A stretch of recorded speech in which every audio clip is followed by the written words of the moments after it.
warahmatullahi wabarakatuh. Alhamdulillah, wassalatu wassalamu ala rasulillah Sayyidina Muhammadin ibni Abdullah wa ala alihi wa ashabihi wa man tabi'ahu wa mawala. Ashhadu an la ilaha illallah wahdahu la syarika lah, wa ashhadu anna sayyidana wa nabiyana Muhammadan abduhu wa rasuluh la nabiyya ba'dah. Allahumma salli wa sallim wa barik ala sayyidina Muhammadin wa ala alihi wa sahbihi ajma'in, amma ba'd. Yang sama-sama kita hormati pengurus, ketua pengurus Yayasan Masjid Al-Mukhlisin, Bapak Ibu jamaah kajian subuh pada hari ini, semuanya tak bisa sebutkan satu persatu, insyaallah semuanya dimuliakan oleh Allah Subhanahu wa taala. Bersyukur kita kepada Allah dengan ucapan alhamdulillah, berselawat kita kepada Rasulullah dengan ucapan Allahumma shalli ala sayyidina Muhammad wa ala ali sayyidina Muhammad. Bapak Ibu, kita sudah sampai di bulan Rajab, bulan di mana salah satu oleh Allah yang dimuliakan. Inna iddatas syuhuri indallahi itsna asyara syahran. Sesungguhnya menurut Allah, di sisi Allah, bulan itu ada 12. Salah satunya adalah minha arba'atun hurum. 4 di antara 12 itu ada yang hurum, haram, disucikan, dimuliakan oleh Allah Subhanahu wa taala. Salah satun mutawaliyatun, kata Rasulullah. 3 bulan yang dimuliakan Allah itu berurutan. Dzulqa'dah, Dzulhijjah, Muharram. Ada satu yang tidak berurutan, yaitu Rajab. Ibnu Rajab rahimahullah ta'ala dalam kitabnya Lataiful Ma'arif mengatakan, Syahrul Rajab syahruz zar'i. Bulan Rajab itu bulan menanam amal kebaikan. Mulai dari sekarang bapak-bapak sudah membiasakan diri beramal soleh. Wa syahrul Sya'ban syahrus saqiz zar'i. Dan bulan Sya'ban adalah bulan menyiram tanaman yang sudah ditanam tadi. Jadi mulai sudah ditingkatkan lagi di bulan Sya'ban, puncaknya nanti di nisfu Sya'ban, di mana amal itu sudah disetor, tutup buku kata orang kampung itu. Jadi lebih meningkat lagi. Akhirnya di Ramadan, syahrul Ramadan, syahrus hasdis zar'i, bulan memanen. Maka dilanjutkan oleh Ibnu Rajab, faman lam yazra' fi Rajabah walam yaskih fi Sya'ban fakaifa ayyahsidas zar'a fi Ramadan. Kalau ada orang di bulan Rajab sudah tidak menanam amal kebaikan, lalu kemudian di bulan Sya'ban juga tidak ada, maka fakaifa ayyahsidas zar'a fi syahri Ramadan. Bagaimana mereka bisa memanen amal-amal dan pahala yang luar biasa di bulan Ramadan? Artinya bagaimana? Menyambut bulan Ramadan, mengagungkan bulan Ramadan, jauh-jauh hari, jauh-jauh bulan, bukan hanya sekedar ketika 2 hari sebelum Ramadan. Dari sekarang kita sudah persiapkan, jaga kesehatan, makan-makan yang baik. Mudah-mudahan Allah sampaikan umur kita nanti di bulan Ramadan. Karena di bulan Ramadan diskon sebesar-besarnya. Kalau orang bilang ada bazar, jadi ada diskon. Harga biasa barang itu misalkan hari ini 10.000, nanti di bulan Ramadan 1.000 saja. 1.000 pun dapat 3. Ada Lailatul Qadar yang harga amal kalau kita melakukan di bulan Ramadan pas kedapatan Lailatul Qadar alfu syahrin, sampai 1.000 bulan. Nah, itu maksudnya. Jadi kalau orang di bulan Rajab saja dia sudah malas-malasan, tidak mau ikut kajian, malas mau berjemaah, lalu bagaimana dia disebut dengan orang yang bisa memanen tanaman? Ini bukan hadis, jangan salah kaprah. Ini kata ulama, Ibnu Rajab namanya. Bapak Ibu yang dimuliakan oleh Allah Subhanahu wa taala, lalu apa yang menjadikan bulan Rajab itu adalah bulan yang diharamkan, disucikan, dimuliakan Allah? Karena tentu ada peristiwa. Besok malam di sini sudah akan merayakan, ya Pak Ketua. Saya full sampai malam Selasa, dari malam Jumat kemarin. Salah satunya peristiwa Isra Mi'raj. Banyak orang menyampaikan hikmah dari Isra Mi'raj itu ketika Rasulullah sudah sampai di Sidratil Muntaha, ditampakkan neraka, ditampakkan surga. Orang kadang banyak lupa Kenapa Rasulullah satu-satunya Nabi bisa diangkat oleh Allah setinggi-tingginya? Tidak ada Nabi selain Nabi Muhammad yang bisa sampai ke Lauh Mahfuz, bisa menengok bagaimana takdir itu ditulis oleh kolam Nun wal qalami wa ma yasturun. Allah menampakkan kekuasaannya kepada Muhammad melalui Jibril. Diajak keliling oleh Jibril di neraka. Tuh Muhammad, umatmu. Tuh umatmu yang masuk surga. Seperti itu nanti agaknya. Siapa sebenarnya dan bagaimana prosesnya? Tentu prosesnya tidak mudah. Kalau kita ingin diangkat oleh Allah derajatnya setinggi-tingginya, tentu harus meniru Nabi. Bagaimana? Ketika sudah di tahun ke-7 kenabian, Rasulullah SAW mengalami kesedihan yang luar biasa. Sebelum peristiwa Isra Mi'raj, Nabi SAW itu mengalami yang pertama, istrinya meninggal, Siti Khadijah, istri tertinjau. Bagaimana tak sedih ketika orang lain tidak percaya bahwa Nabi Muhammad itu adalah Nabi, satu-satunya perempuan Siti Khadijah yang percaya dengan Nabi Muhammad. Sampai-sampai ketika sudah sampai di Madinah, Rasulullah masih selalu bercerita tentang Siti Khadijah. Cemburulah Siti Aisyah. Ya Rasulullah, kenapa kau selalu sebut perempuan tua itu? Makanya Siti Aisyah tidak termasuk perempuan yang sempurna di antara 4 yang sempurna. Siapa yang sempurna? Yang pertama ada Siti Aisyah, istrinya Fir'aun, perempuan yang sempurna di dunia. Yang kedua ada Maryam binti Adi Imran. Dia mendidik anaknya, mendidik Nabi Isa tanpa bapak. Lalu yang ketiga ada Siti Khadijah binti Khuwailid. Lalu yang keempat ada Siti Fatimah binti Rasulullah. Siti Aisyah tidak termasuk, tapi meskipun Siti Aisyah tidak termasuk, beliau memiliki julukan Ummul Mukminin. Kenapa Siti Aisyah tak termasuk perempuan sempurna? Karena sempat cemburu ke Rasulullah. Yang dicemburuin orang yang sudah meninggal, Siti Khadijah. Rasulullah sampai merah mukanya, tapi tidak marah. Wallahi ya Aisyah, ketika ada orang yang tidak percaya dengan kenabianku, satu-satunya perempuan wanita pertama di dunia adalah Siti Khadijah. Ketika ada orang yang mencaci kepadaku, yang tidak menghargai dengan kenabianku, hanya satu orang. Sebelum Abu Bakar menyatakan iman ke Rasulullah, hanya Khadijah yang tahu bahwa aku ada Nabi dan dia menerima dakwahku. Itu yang luar biasa. Makanya kalau sekarang perempuan cemburu sama suaminya bukan cemburu karena berbini dua. Cemburu pagi-pagi sudah merengut piring, sudah dilempar sang seni, kagetlah suaminya. Kenapa kau bunda? Kok marah tak jelas? Engkau telah tak jelas. Kenapa? Selingkuh kau. Di mana? Di dalam mimpi. La ilaha illallah. Jadi perempuannya, istrinya marah sama suaminya karena baru saja bermimpi suaminya selingkuh. Sama tetangga pula katanya. Beda. Kalau dulu cemburu karena cemburunya bukan karena kebencian, tapi karena kebaikan Siti Khadijah. Apa yang terjadi setelah Siti Khadijah meninggal? Meninggallah pamannya Abu Thalib. Berarti Rasulullah sudah tidak punya siapa-siapa. Dulu kalau ada orang yang ingin menyakiti Rasulullah, ada Siti Khadijah yang punya harta banyak, boleh jadi Siti Khadijah membayar orang, awas, jaga Muhammad. Dulu ada paman Abu Thalib, berapa banyak orang ingin membunuh Nabi Muhammad, tapi karena segan ke Abu Thalib. Abu Thalib disegani oleh kafir Quraisy, karena juga beliau tidak masuk ke Islam, tapi dia menjaga keselamatan Nabi. Tapi ketika Siti Khadijah sudah meninggal, pamannya juga sudah meninggal, Rasulullah diembargo. Tidak boleh ada mengirim makanan ke Muhammad, dikucilkan. Tidak boleh juga Muhammad berbelanja ke pasar. Tidak boleh ada yang mendekat, dibakar betis sama Abu Jahal dan antek-anteknya, sama Abu Lahab dan geng-gengnya. Tidak boleh ada yang berkomunikasi dengan Muhammad. Nabi Muhammad tidak punya kekuatan lagi. Bukan berarti Nabi Muhammad tidak mampu, tinggal doa kepada Allah. Lalu kemudian ada secercah harapan. Rasulullah berjalan kaki menuju ke negeri Taif. Yang Bapak Ibu yang sudah sampai ke Taif, insya Allah tahu.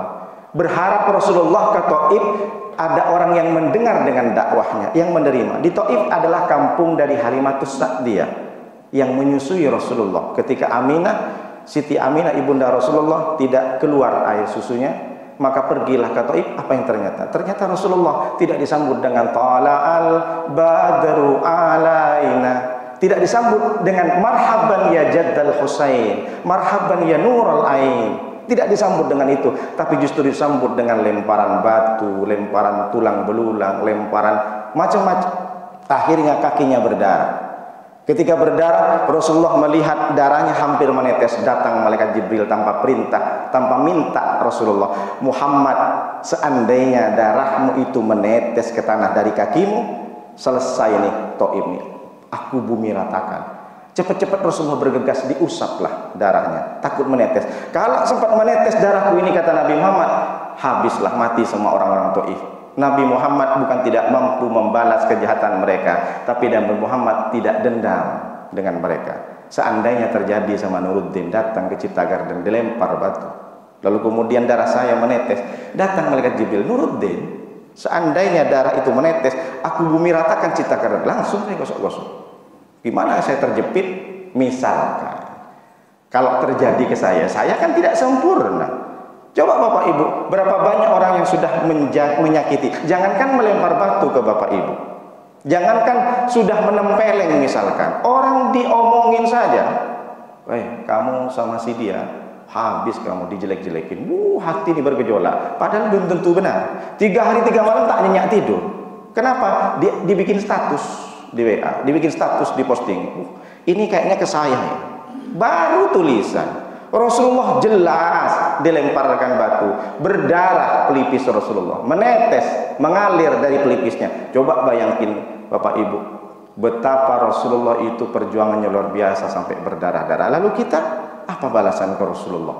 Selawat aja kadang susah. Harusnya selawat sehari 1000, semalam 1000. Itulah tanda terima kasih ke kita. Kita tak bisa lagi berperang dengan Rasulullah berdarah-darah. Hanya satu yang kita balas, Allahumma sholli ala Sayyidina Muhammad wa ala ali Sayyidina Muhammad. Ketika darahnya mau menetes ke pipi, Rasulullah sudah tidak mampu lagi, bersembunyi di balik bukit, seraya berdoa kepada Allah. Doanya bukan minta, dia hanya curhat ke Allah. Ilaika asku dha'fa quwwati wa qillata hilati wa hawani bainan nas. Ya Allah, hari ini aku mengadu kepada Engkau. Dulu aku ada tempat curhat, ada Siti Khadijah. Dulu aku ada tempat mengadu, ya Allah, ada paman Abu Thalib. Hari ini aku tidak punya siapa-siapa, ya Allah. Aku hanya punya Engkau, ya Allah. Hari ini aku tidak berdaya, lemah aku, ya Allah. Wahawani bainan nas, dan aku terhina, aku hina di depan mereka, ya Allah. Hanya curhat saja, enggak minta balas, ya Allah. Tidak ada kata-kata itu. Lalu apa yang terjadi? Allah langsung mengutus malakul jibal, malaikat penjaga dari segala bukit, malaikat penjaga dari segala gunung, datang. Ya Muhammad, kau tunjuk mana bukit yang paling tinggi Muhammad di sini, mana gunung yang paling besar. Dulu di Mekah ada namanya Jabal Abi Qubais. Sekarang sudah dipangkas jadi kerajaan raja. Di belakang menara hotel yang ada jam besarnya itu, ada namanya Jabal Abi Kian, yang paling besar. Aku timpakan kepada mereka Muhammad, dan itu juga lagi-lagi tidak terjadi. Bukan tidak mampu kan Rasulullah, sempat terjadi sama Nuruddin. Kau tunjuk Nuruddin, mau berkali lipat bukit Welcome Batam misalkan, aku timpakan kepada mereka. Timpakan aja lah malaikat, saya sudah sampai berdarah, tapi kalau bisa timpakannya jangan sampai mati, kasih pincang aja dulu 3 bulan. Itu kalau terjadi ke Nuruddin, karena hati ini tak bersih saya. Karena ini terjadi ke Nabi Muhammad SAW, maka itu tidak terjadi. Justru Nabi doa kepada Allah, Allahumma akhruj min aslabihim ma yu'minu billah wa la yusyrika bih. Ya Allah, keluarkan dari tulang sulbi mereka, ya Allah, anak-anak yang beriman kepadamu dan tidak menyekutukanmu. Dan akhirnya terjadi, terbukti doa Rasulullah terkabul. Hari ini warga Taif semuanya totalitas orang yang beribadah kepada Allah. Apa yang bisa kita ambil hikmah dari ini? Kalau kita ingin diangkat oleh Allah derajatnya setinggi-tingginya, dimuliakan di dunia, dimuliakan di akhirat, belajar hari ini memaafkan orang yang sudah menzalimi, menyakiti, jelek-jelekin kita, apalagi menggunjing. Berat memang Pak Ustadz, berat. Aduh saya berat sekali, susah Pak Ustadz, gimana caranya? Kenapa emangnya? Terlalu banyak Pak Ustadz orang yang nyakitin saya. Kira-kira berapa? Di komplek ini ada 100 Pak Ustadz, hampir semua jelekin-jelekin saya. Jadi gimana saya mau maafkan? Makanya dulu Rasulullah ketika duduk di Masjid Madinah, di Nabawi, lalu tiba-tiba ada orang datang dari pojok, lalu bilang Rasulullah, nanti kau tengok di pojok itu ada orang masuk ke dalam masjid, itulah orang ahli surga. Orang itu orang Bedui, cuek dia, tak pernah ngumpul-ngumpul sama Rasulullah. Tapi begitu hebatnya Rasul bilang sama sahabat yang lain, itu ahli surga. Akhirnya sampai 2 kali, 3 kali, berturut-turut 3 kali Rasulullah. Penasaran yang namanya Abdullah ibnu Amr ibn As. Siapa kira-kira orang ini? Lalu dibuntutin ke rumahnya. Sampai di rumahnya sudah tahu, berpikir dia gimana caranya aku bisa menginap di rumah ini, biar aku tahu amalan apa yang dia kerjakan. Akhirnya datang ketok pintu, Assalamualaikum. Waalaikumsalam. Iya Kisanak, saya pengen, boleh nggak saya nginep di rumahmu? Boleh, kenapa? Aku ada masalah sama keluarga. Ecek-eceknya begitu Abdullah ibnu Amr. Akhirnya tidur 3 hari malam. Ditengokin mulai dari subuh sampai ketemu subuh lagi. Biasa saja. Waktunya salat berjamaah, berjamaah. Waktunya ngaji, ngaji. Ini kayaknya kalau ditengok sholat sunat tahajudnya lebih banyak aku, katanya. Kata si Abdullah ibnu Amr. Kenapa orang ini bisa spesial di mata Nabi SAW? Akhirnya penasaran, 3 hari nanya. Wahai Kisanak, saya perhatikan 3 hari 3 malam. Sebenarnya saya kesini bukan karena berantem dengan keluarga. Saya pengen tengok amalan Kisanak itu seperti apa. 3 hari 3 malam berturut-turut saya tengok, nampaknya kalau tahajud lebih banyak saya, ngaji Al-Qur'annya lebih banyak kami. Dia senyum. Sebenarnya amalanku biasa saja, bahkan lebih hebat kalian. Tapi ada satu amalanku yang mungkin kalian tidak lakukan. Apa itu? Sebelum tidur aku berdoa kepada Allah. Apa doanya? Bukan untuk diriku. Ya Allah, ampuni dosa-dosa orang yang sudah menyakitin saya. Ampuni dosa-dosa orang yang menzalimi saya. Ampuni orang-orang yang sudah menjelek-jelekkan nama saya. Bisa nggak kalian? Katanya. Apa maknanya? Orang yang hanya berdoa kepada Allah sebelum tidur, berdoa untuk orang lain yang menyakitin, bukan berdoa untuk orang lain yang memberikan kebaikan, bisa menjadikan orang itu masuk surga meskipun sholatnya biasa-biasa saja. Kalau bapak ibu pengen, tirulah itu. Tak perlulah banyak-banyak sholat tahajud, yang penting tidak pernah dendam kepada orang. Jangankan kepada orang yang menyakiti, justru kita kadang masih berpikir gimana caranya balas dendam. Itulah kenapa disebutkan dalam surat Ali Imran ayat 133 dan 134. Wasari'u ila maghfiratin min rabbikum wa jannatin arduhas samawati wal ardh uiddat lil muttaqin. Surga yang seluas bumi dan langit galaksi ini uiddat lil muttaqin, disediakan kepada orang-orang yang bertakwa. Siapa orang bertakwa? Wal kadhiminal ghaidha, yang orang menahan amarahnya, wal afina 'anil nas, dan memaafkan seluruh manusia. Kan hebat ini. Amalannya tak perlu ngaji sampai 30 juz.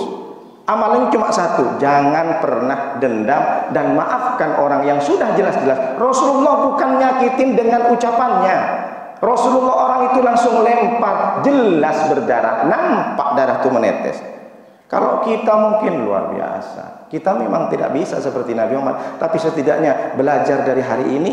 Siapapun yang pernah benci dengan kita, siapapun yang pernah dendam kita, maafkan. Besok datangin maaf. Justru kita yang memberikan maaf duluan. Artinya apa?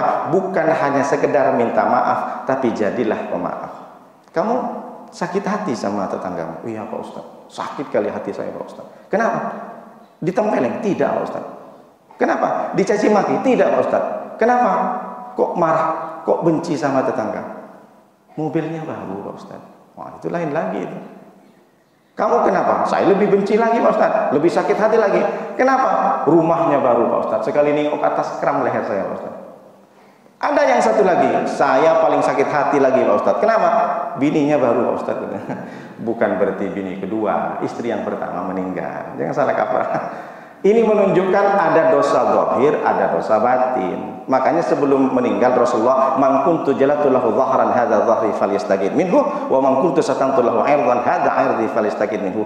Dulu siapa yang pernah aku cambuk dan tidak terima, silahkan pukul aku, kata Rasulullah. Wa man kuntu satantu lahu 'irdan hadza 'irdi falyastaqid minhu. Dulu mungkin aku ceramah, ada yang tersinggung, maka balaslah, caci maki aku, kata Nabi Muhammad. Seorang nabi yang dimuliakan Allah, jelas masuk surga, paling sempurna manusia, pemimpin nabi dan rasul, masih mau bilang kalau ada orang yang tak terima dengan ucapanku, tak terima dengan dulu pernah aku cambuk, silahkan ini Muhammad, pukullah, pukullah. Ini Nabi Muhammad. Kalau kita jadi introspeksi. Kalau kita ingin diangkat Allah sampai ke langit, sampai ke Sidratil Muntaha, maafkan semua orang yang sudah mencaci maki kita, yang memfitnah dan bahkan mencemarkan nama baik kita di tempat kerjanya. Bahkan berapa banyak orang difitnah gara-gara mulut dia, kita itu dipecat dari pekerjaannya. Banyak terjadi di PT-PT itu. Banyak karena orang cari muka ke bosnya, akhirnya kawannya habis.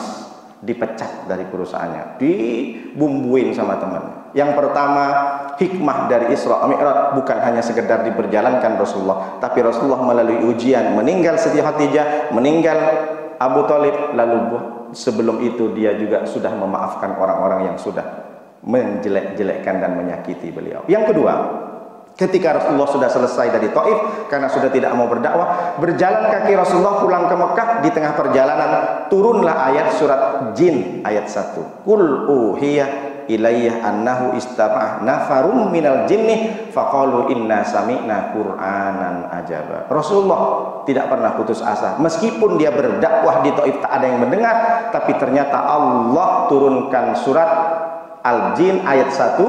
Apa kata Allah? Muhammad, aku wahyukan kepadamu, sesungguhnya ada sekelompok nafarum minal jinni yang mendengar bacaan Qur'anmu, dan mereka berkata, inna sami'na qur'anan ajaba, sesungguhnya aku mendengar bacaan Qur'an Muhammad dan aku mendengarnya itu dengan takjub. Ini menunjukkan ada jin yang mengikuti dakwah Rasulullah, berarti ada jin Islam. Wa anna minnal muslimuna wa anna minnal qasitun, sesungguhnya kami ya Allah, kata jin tuh ada yang banyak orang jin Islam juga. Wa anna minnal qasitun, dan ada jin kafir. Lalu bagaimana orang jin Islam itu? Faman aslama faulaika taharraw rasyada. Surat Al-Jin ayat 14 dan 15. Dan jin-jin yang Islam itu faulaika taharraw rasyada, mereka-mereka itu selalu mencari kebenaran, mencari amal soleh, mencari ilmu-ilmu, setiap hari berjalan di muka bumi ini mengaji. Jadi kalau ada bapak bilang, oh saya sering kajian, saya sering ikut pengajian kemana-mana, sini, jangan bangga dulu. Ada jin yang lebih hebat dari kita, jin Islam yang selalu mendengar. Kita tak tahu di sini. Boleh jadi ada jin yang mendengar dengan kajian kita. Maknanya apa? Yang kedua, dari hikmah Isra Mi'raj ini, meskipun berapa banyak orang yang sudah kita ajak untuk ikut ke kajian, satu pun tak ada, mengajak pamannya tak ikut, mengajak adiknya tak ikut, mengajak tetangga tak ikut dengan pengajian, jangan pernah berutus asa untuk berdakwah mengajak orang, karena boleh jadi ada makhluk halus yang nama jin yang ikut dengan kita. Jadi jin itu ada Islam, ada jin kafir. Jin kafir itu GM-nya namanya iblis. Iblis ini sebenarnya bukan nama aslinya Azazil. Iblis diambil dari kata ablasah yublisu, putus asa. Makanya dikasih nama iblis. Jadi iblis ini adalah ketuanya. Anak-anaknya siapa? Setan, genderuwo, nyi blorong. Kalau di Indonesia tuh ada susur ngisot, macam-macam lah, kuntilanak, si kunti, macam-macam. Nah, itu termasuk jin-jin yang kafir. Ada juga jin yang tak jelas, yang di pohon-pohon. Tapi alhamdulillah seumur hidup saya tak pernah yang namanya pocong, namanya kuntilanak. Ya mungkin karena hati ini, karena diajarkan oleh orang tua, makhluk setan itu makhluk halus semua. Kalau setan itu nampakkan di manusia, berarti manusianya setan juga, katanya. Kata orang tua saya. Alhamdulillah seumur hidup saya, karena dengan keyakinan itu dari abah saya baca ayat kursi, baca bismillah, macam-macam, saya tak pernah diganggu. Dan saya sudah dilatih umur 5 tahun, karena kalau di kampung kan jauh tuh WC-nya. Jadi ada sekitar sampai 300 meter. Jadi terbiasa, jam 12 saya berangkat. Musolanya juga dulu saya agak jauh juga. Itu yang dia. Makanya ibu-ibu, bapak-bapak ajarkan ke anak. Ini kan beda kalau anak sekarang, orang tua sekarang. Cepat tidur, nanti ada hantu di bawah ranjang. Cepat makan obat cacing tanah. Cepat tidur, nanti dijilat kakinya, cuci tidur. Dikit-dikit hantu. Makanya di Indonesia yang laris film hantu. Film Susana berjilid-jilid. Satenya bang 100 tusuk, katanya. La ilaha illallah. Kan laris film Indonesia, film horor. Karena dari dulu memang orang tua itu nakut-nakutin dengan hantu. Harusnya bukan begitu. Jangan sampai tak baca sholawat, nanti tak bertemu dengan Rasulullah. Kan enak. Ini nakutin, awas hantu, ada pocong. Akhirnya terpatri di sini. Tapi alhamdulillah orang tua saya tidak mendidik seperti itu. Makanya kadang ada orang hantu, saya nampak begini, saya kadang tak percaya. Saya percaya setan itu ada, tapi menampakkan manusia kadang saya tak percaya. Karena selama umur hidup saya tak pernah ketemu. Tapi kawan saya yang di pondok duduk besar, katanya, habis itu jatuh, katanya. Masa sih, saya bilang gitu. Saya tungguin habis itu. Saya tungguin, tak ada yang nampak.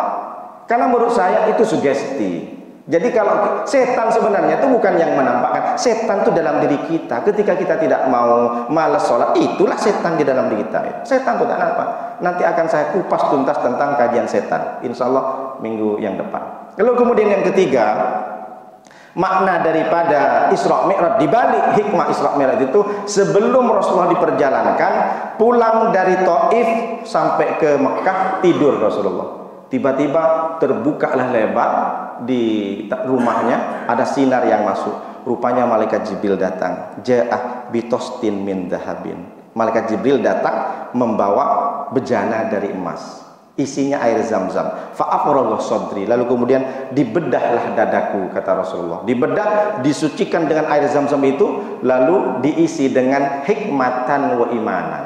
Diisi dengan hikmah dan dicuci oleh malaikat. Kamu Muhammad, aku akan antar kamu untuk menghadap kepada Allah. Maknanya apa? Setiap hari kita akan menghadap kepada Allah. 5 kali sehari kita menghadap kepada Allah. Buktinya apa?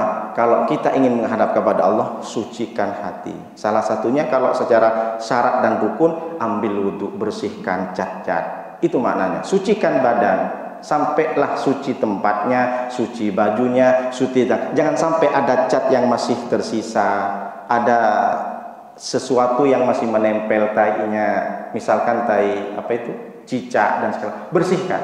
Itu kalau makna secara syarat dan rukun. Tapi secara harfiah mensucikan diri ini apa? Jangan hanya banyak sujud, tapi kalau hatimu masih dendam dengan tetangga. Buat apa kau banyak-banyak ngaji Al-Quran, menghadap kepada Allah, tapi hatimu masih ada timbul rasa dendam, iri dengki, tamak, rakus, sombong, dan lain sebagainya. Angkuh, merasa lebih hebat, merasa lebih baik.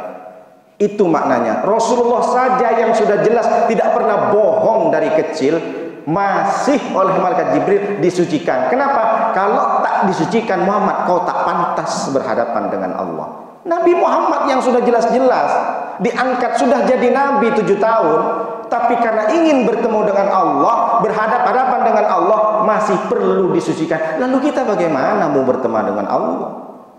Seberapa banyak dosa kita? Lalu bagaimana? Makanya kita ketemu nggak dengan Allah? Memang ketemu. Faman kana liqa'a rabbih falyamal amalan shalihan. Kita pasti bertemu dengan Allah, tapi sesuai dengan level kita. Kita bertemu dengan Allah dengan cara apa? Apakah nengok dari macam kita nengok bulan? Memang bertemu dengan Allah, tapi nengoknya seperti tingginya bulan. Ada orang yang bertemu dengan Allah jaraknya 1 kilometer, bisa nengok ke Allah. Tergantung amal kita. Kita memang masuk surga, tapi kalau kita ingin menengok Allah sesuai dengan amal kita. Berapa banyak? Kalau kita hidup 60 tahun full amal kita, itu masih mending. Coba kalau kita pikir 60 tahun hidup, oh, kalau dihitung ternyata dosaku 30 tahun. Terus amalku 30 tahun. Masih draw. Kalau masih draw belum cukup. Faman kana mithqala dzarratin gimana? Wa amma man thaqulat mawazinuhu fa ummuhu hawiyah. Wa amma man thaqulat mawazinuhu fa huwa fi 'aisyatir radiyah. Kalau amalnya lebih banyak sikit baru. Kalau masih draw tidak bisa. Apa maknanya? Bahwa ketika kita ingin berhadap kepada Allah, misalkan ibadah, sucikan. Salah satunya kalau saya sebutkan satu persatu, sifat-sifat buruk itu banyak. Salah satunya adalah sombong. Kalau yang iri hati dengki itu sering saya sampaikan. Yang sombong apa? Merasa lebih hebat, merasa lebih banyak kajian. Sombong itu ada 4. Ziyadatul mal, bertambahnya harta, orang jadi sombong. Ziyadatul wazifah, bertambahnya jabatan, orang jadi sombong. Yang lebih parah seperti saya, ziyadatul ilmi, merasa lebih banyak ilmu, sombong. Lalu yang keempat, ini yang juga lebih parah. Aman-aman saja, memang tidak ngomong besar, memang tidak berlagak seperti orang kaya. Ziyadatul ibadah, merasa lebih banyak sholat subuhnya, merasa lebih banyak kajiannya, merasa lebih banyak sholawatnya. Akhirnya pulang dari masjid, ini orang nih kayaknya banyak dosa. Dalam hatinya, bukan mulutnya. Ini yang lebih parah. Ziyadatul mal, ziyadatul wadifah, ziyadatul ilmi, ziyadatul ibadah. Orang banyak jadi sombong karena dia banyak ibadah. Hati-hati. Itu namanya disebut dengan ujub. Merasa lebih banyak amalannya sehingga nengok orang yang tak sholat, ini kayaknya masuk neraka. Dalam hatinya, kayaknya aku lebih baik nih karena aku sudah pakai jubah, pakai surban, aku pakai peci, setiap hari ikut kajian. Hati ini, hati-hati. maka semuanya hambar, haba'am mansura, bagaikan debu bertembangan. Solatmu melayang, puasamu terbang, amalan-amalan yang lain hilang seketika. Kalau kita merasa lebih baik dari orang, kita nengok orang bertato, nengok orang tak solat di pinggir jalan, jangan merasa lebih baik. Boleh jadi sebelum dia meninggal, dia mengatakan asyhadu alla ilaha illallah wa asyhadu anna Muhammad Rasulullah. Yang berjubah, yang bersurban seperti saya, belum tentu ketika dia meninggal dia ucapkan asyhadu alla ilaha illallah. Tapi saya berharap mudah-mudahan saya meninggal misalkan di masjid, mudah-mudahan saya meninggal di akhir hayat ketika saya khutbah, ketika saya menyampaikan ittaqillah haitsuma kunta, ittaqullah haqqa tuqatih, takutlah engkau kepada Allah. Mati saya, mudah-mudahan, amin ya rabbal alamin. Tapi mati yang seperti itu tak bisa di request, kita tak tahu, itu rahasia.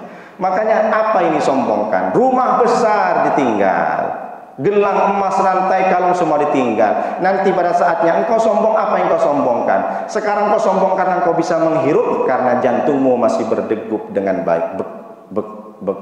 Itu kalau jantungnya normal. Ada jantung yang cepat dia, bek, bek, bek, bek. Kenapa Pak Ustadz? Kreditan belum lunas, belum dibayar. Jatuh tempo pula, udah 3 hari tak dibayar. Bek, bek, bek, bek, bek.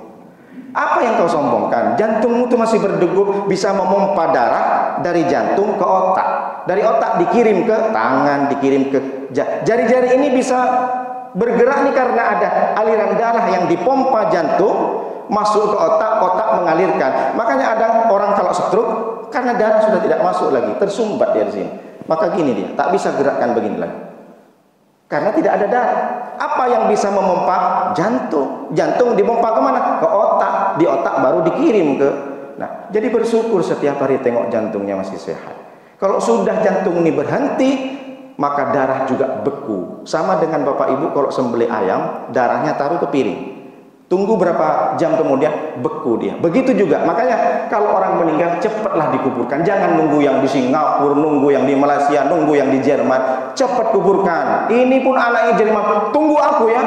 Iya kalau kita punya formalin. Kalau tak punya formalin, karena 24 jam mayat didiamkan, maka perut ini kembung, membengkak usus-usus pencernaan, akhirnya menyembur. Menyembur, ketika sudah menyembur di dalam tanah itu, datanglah cacing tanah. Apa kata cacing tanah? Brownies, brownies. Dari jauh brownies, sampai dekat nengok tulang dan daging, dia bukan bilang brownies lagi cacing tanah. Ini sok tulang katanya, ini sok tunjang katanya. Kata si cacing tanah, santapan cacing tanah kita. Dulu yang mungkin ibu-ibu yang sering menyisir rambutnya yang direbonding, disemoting, akhirnya itu lepas semuanya. Bapak-bapak, mohon maaf, bukan saya ngejek. Bapak-bapak yang mungkin sudah ada botak, dipasanglah minyak kemiri, dipasang Natur E, dipasang apa itu? Lidah buaya. Buaya pun kebingungan, dia kehilangan lidah. Akhirnya loncat ke atas ke darat buaya. Jadilah buaya darat. Jadi orang-orang yang hari ini yang masih rebonding rambutnya, dia itu akan lepas dalam 2 hari. Mata ini kelopak mata ini akan lucut semuanya. Daging-daging ini sudah tidak bisa menempel ke tulangnya. Tapi jangan gara-gara gini ibu besok tak mau bersisiran. Pagi-pagi tengok sama suaminya, kenapa kok dek? Kenapa? Itu rambutmu macam singa katanya, enggak disisir. Aku sudah ikut kajian, Ustaz nurutin kajian subuh. Ini semuanya lepas pak katanya. Itu kalau mati bukan berarti tak bersisir. Maksudnya jangan hanya gara-gara bersisir tak ingat sholat. Jangan hanya gara-gara bersisir tak ingat ngaji. Jangan hanya gara-gara bersisir pedicure, manicure, apa lagi?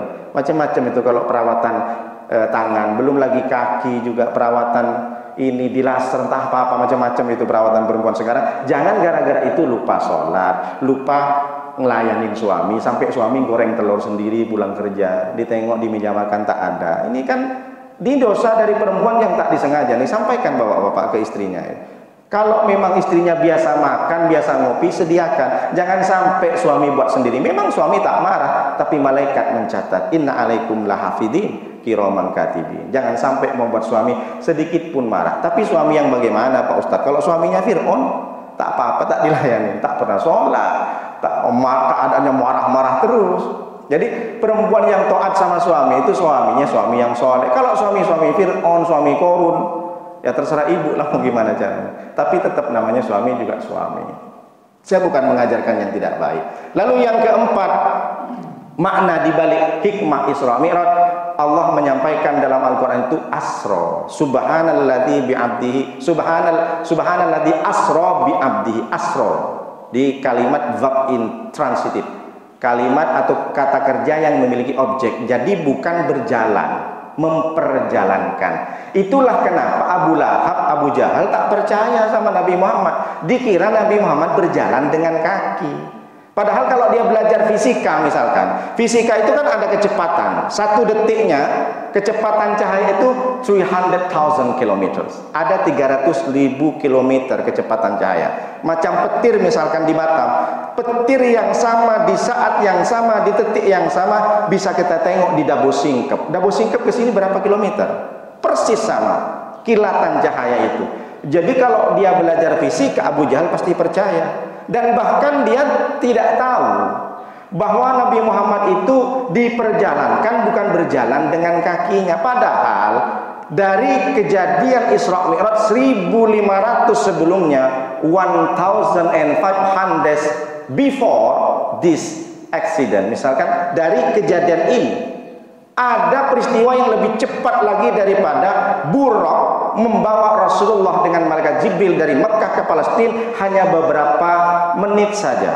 Itu panjangnya, lamanya perjalanan kan 1500 kalau tidak salah, dari Mekah ke Palestina. Apa itu kejadiannya? Ketika orang yang dipercaya oleh Nabi Sulaiman membawa singgasana Bilqis.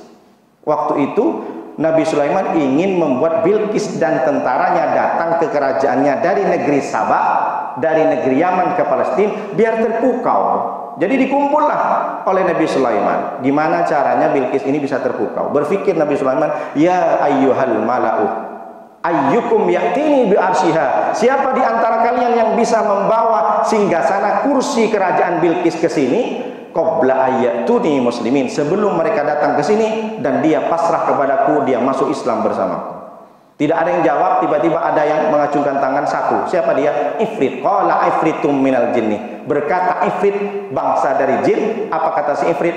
Ana atika qabla an takuma min maqamik. Wahai Raja Sulaiman, saya akan bisa mendatangkan singgasana Bilqis di depanmu sebelum kau tegak berdiri. Kira-kira dari duduk ke berdiri berapa detik Pak Ketua? Ada sekitar 4 detik ya. Coba saya 1, 2, 3. Itu pun kalau tidak kena osteoporosis. Nah, kalau kena osteoporosis bisa sampai setengah jam. Mudah-mudahan kita sehat selalu. Dari duduk ke tegak berdiri sekitar 5 second atau sampai 4 second. 5 detik atau 4 detik. Tapi Nabi Sulaiman tidak puas. Akhirnya Nabi Sulaiman, siapa di antara kalian yang lebih cepat daripada si Ifrit ini? Lalu berkata, siapa dia? Manusia biasa. Qala alladhi 'indahu, menjawab pembesar Nabi Sulaiman, namanya Asif bin Balkhiyah. Itu bahasa Arab Asif. Sampai ke Jawa Barat Asif. Mohon maaf Pak Asif, bukan berarti nyinggung.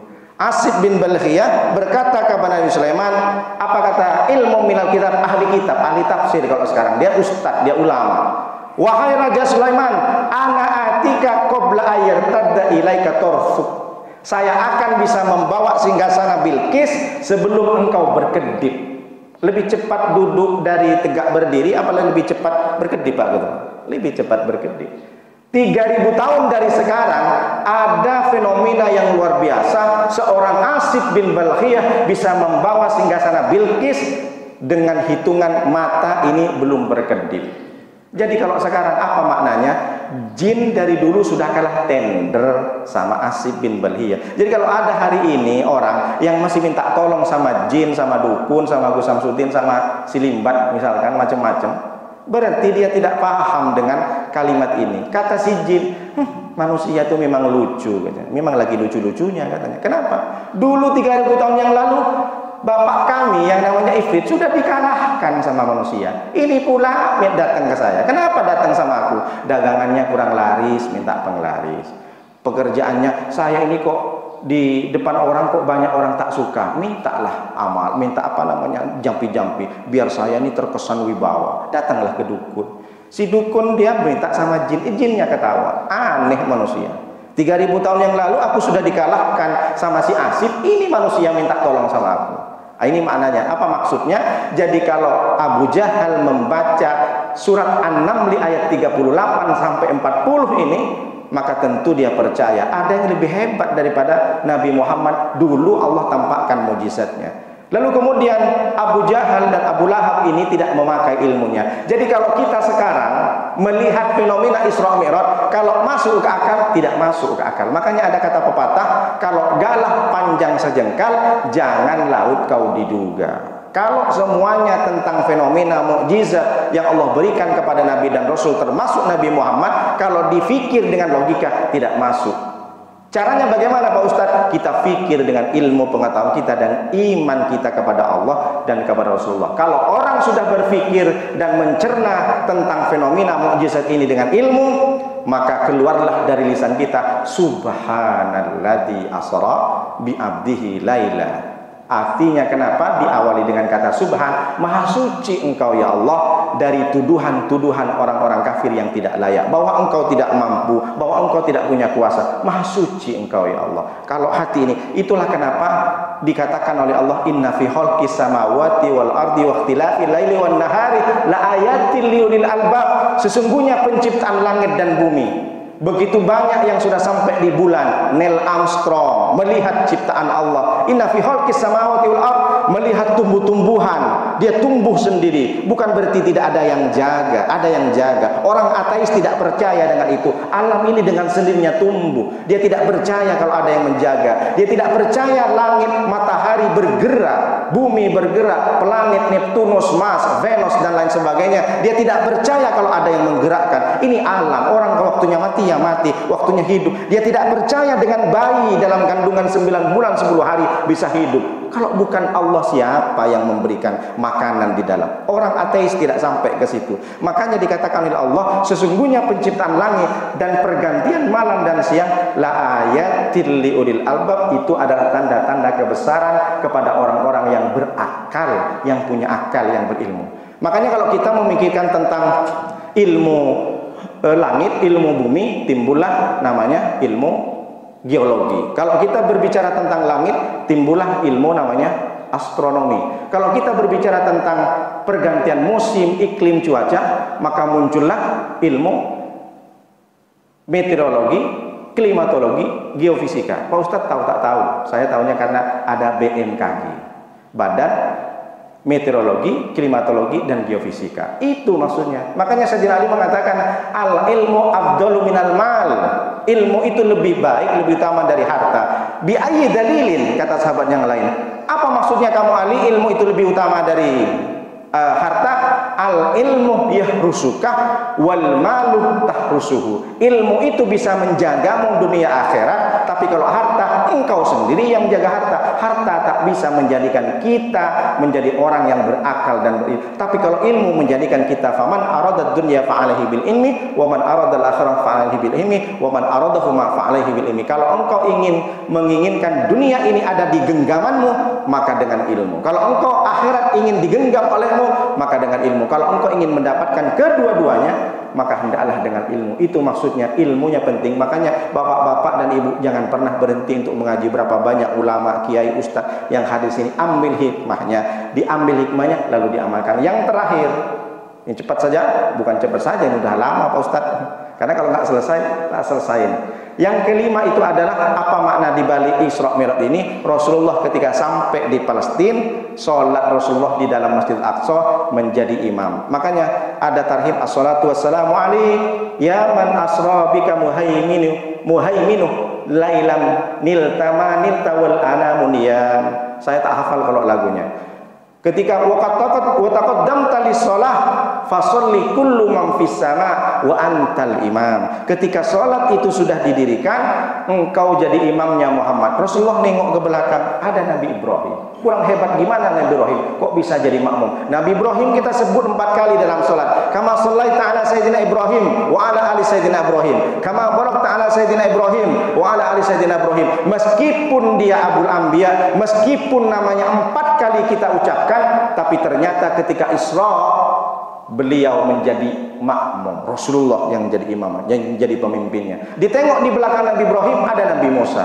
Kurang hebat gimana mukjizat Nabi Musa? Punya tongkat dipukul ke laut, terbelah 600,000 Bani Israel menyeberang di laut itu. Kurang hebat gimana Nabi Musa? Lalu ditengok di paling terakhir ada Nabi Isa. Mukjizat Nabi Isa luar biasa lagi.